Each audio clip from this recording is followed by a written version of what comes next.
Wow, that's really good. We're happy to do. Yeah? Well, we're happy to do a birthday next to apart from that.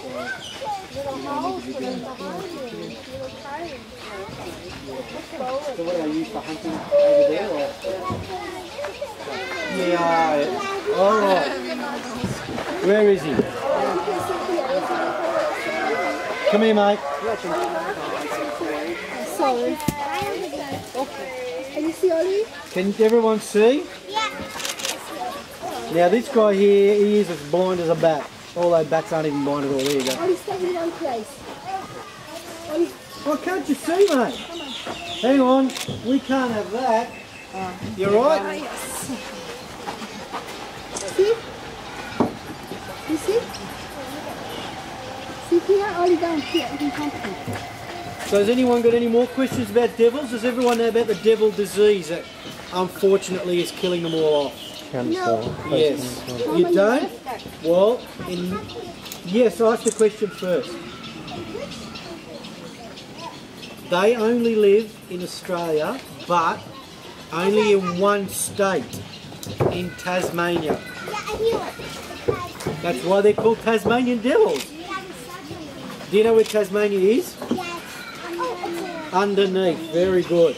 Some lady thought, oh, isn't that a country? Well, not quite. They like to think it's a country. All right, I'll tell you all about this very sad story. All right, in 1996 there was a cinematographer taking some footage in Tasmania, and he took some footage of an animal with growths all over its face. Growths, like growths, you know, like little lumps and stuff. Okay, that disease went on to be known as a Tasmanian Devil tumour disease, and it's gone on to absolutely decimate the wild population in Tasmania. All right, so much so that there is some studies and some stories that in 5 to 10 years there won't be any left at all. Okay, what it does, it's a cancer, and it manifests itself through growths inside the animal's mouth and on the outside of his face, or its face. It's transmitted through bodily fluids, and as I may have mentioned earlier, everything these guys do with each other involves bodily fluids. They spit, they snarl, they bite each other, so the disease is spread very rapidly. Once they get the disease, they have 3 to 6 months where their mouth and face becomes full of these tumours, okay, inside the mouth, under their eye, on the outside of their jaw. Now, the disease itself doesn't even actually kill them. What kills them is the fact that they cannot open and close their mouth from the amount of growths on their face. It is a really horrific way to die. And as I said, just hang on a sec, and where we've done studies in the past, there is only 5 to 10% of the original population left. Okay? Now we don't know what causes it. We really don't know what to do about it. The only thing we can do, and the only thing we have done, is we've taken clean animals. Because it's a transmissible disease, they're not actually born with it. Okay? They give it to each other. What we've got is a population of clean animals on the mainland. So worst case scenario, if they become extinct in the wild, we can reintroduce them. That's fraught with danger, because if there's still animals there, they'll just keep passing the disease on. Now, there's another theory that's starting to gain some momentum, and I'm one of the advocates of it. The reality is, this animal's numbers after the 1930s went through the roof in Tasmania. They were everywhere, okay? 2 reasons. One of them was the demise of the Tasmanian tiger, which made this animal the apex predator. And as we all know, no competition, lots of animals, okay? Another thing happened in that Tasmania started getting a lot of good roads and started to get a lot of what we call roadkill. Does anyone know what roadkill is? It's basically, what is it? Yeah, it kills animals.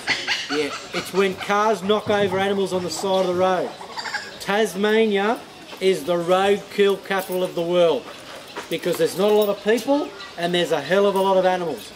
So after the 30s and the 40s, this animal had nothing else to do but to get up out of its burrow, go down the closest road, travel 50 metres, and there's a smorgasbord of food for it. More food, more animals. More animals, more inbreeding. Work it out. That's what nature does. So what we think is it's that population, and the disease itself is nature's way to control numbers.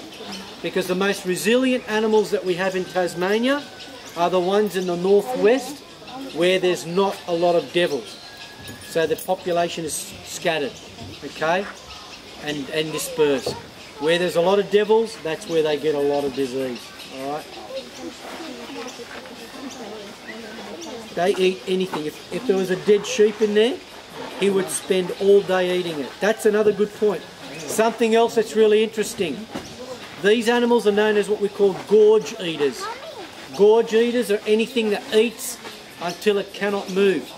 These animals can eat in one sitting, a bit like me at Christmas time, 40% of their weight in one sitting, okay? But what they do when they eat that much, they sit around for the next 3 days, don't move. That's it. And that's what scavengers do. They make hay while the sun shines. If there's food, they just continue to eat it because they don't know when they're going to get some more. Okay?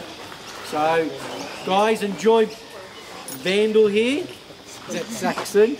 Okay, you can see where is he? He's enjoying it, okay?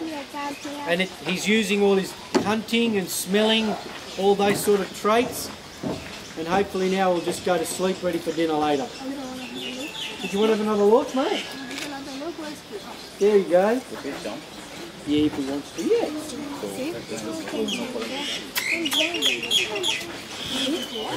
Yeah. We shot them. We killed them. Very sad. Because they used to eat sheep.